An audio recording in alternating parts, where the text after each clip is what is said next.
I'm John Kemp, President and CEO of Lakeshore Foundation. Lakeshore has a long history of excellence and innovation. I'd like to take you back to our roots to give you a better understanding of who we are, what we do, and why we do it.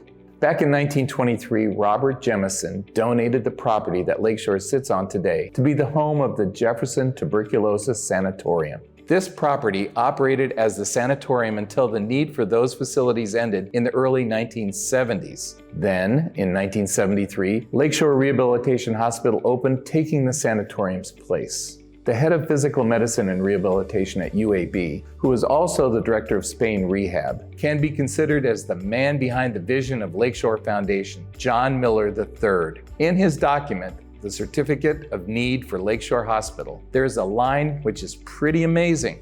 It says, "This would be a local site, and local support would permit participation in worldwide competitive sports such as the Paralympic Games." This was in 1973, a time when hardly anybody in this country was even thinking about the Paralympic Games. So from the very early days, this idea of not only rehabilitation at the hospital, but of using sport and physical activity to improve lives was an integral part of who we are and what we do. In 1974, Mary Lou Humphreys and Sis Turcoff started the Birmingham Chariots, a wheelchair basketball team that would allow local people and people being discharged from Lakeshore Hospital the opportunity to stay physically active. One of the players on the team who'd been a patient at Lakeshore Rehab was Michael Stevens.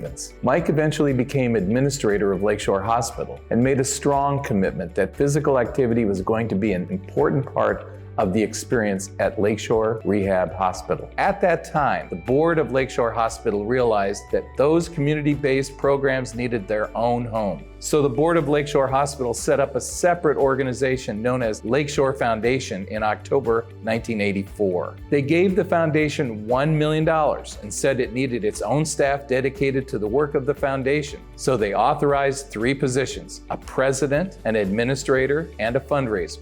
Jeff Underwood was the first president of Lakeshore, serving for 30 years from 1991 to 2021.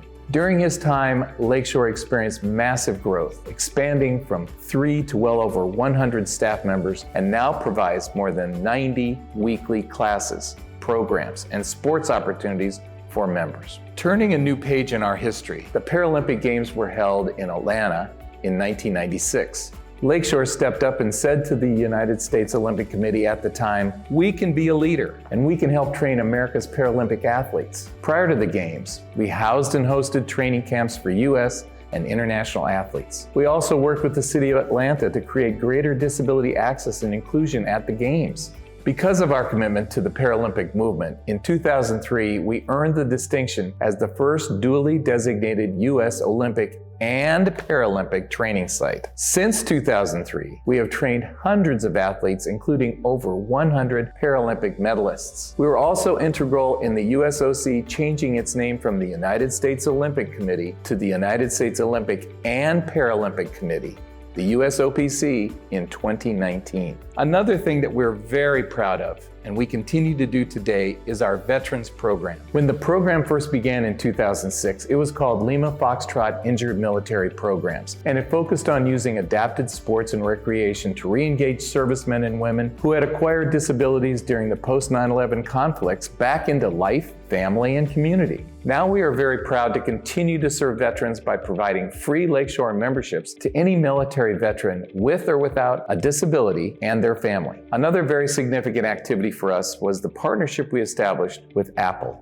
Apple was looking to upgrade the activity tracker on the Apple Watch to make sure that a wheelchair user could track their pushes. Previously, that feature only allowed people to track their steps. After testing the new technology with staff and members at Lakeshore, Apple released the next generation Apple Watch that would allow wheelchair users to track their pushes. Over time, we recognized that we could expand our work and our influences in new spaces. Additionally, if we were really concerned about the health and well-being of people, we had to think about nutrition and mindfulness. So we started to include a broader range of health promotion programs. We established partnerships with educational institutions and organizations that allowed us to expand our research, translate the knowledge gained, and share it with individuals and communities near and far. Our work in advocacy and community health is directly related to this expanded vision. One of the newest pieces of our vision is the Sports Science and Performance Center. Through the Sports Science and Performance Center, we are closing the equity gap for disabled athletes by providing comprehensive sports performance services and advancing sports science research. In everything we have done and continue to do, we are focused on creating accessible and inclusive spaces. We have taken great care to design our campus so that the physical environment is not a barrier to the people who visit. We've embraced and applied universal design, and we are proud to promote disability access and inclusion for all other organizations as well. The responsibility of a leader is to lead, and we try to do that by identifying and filling the gaps. We must continue to speak out, support, directly provide, equip others, promote inclusivity, look out for our staff, and do everything that we can do as an organization to work alongside people with disabilities and ensure a more accessible and inclusive society.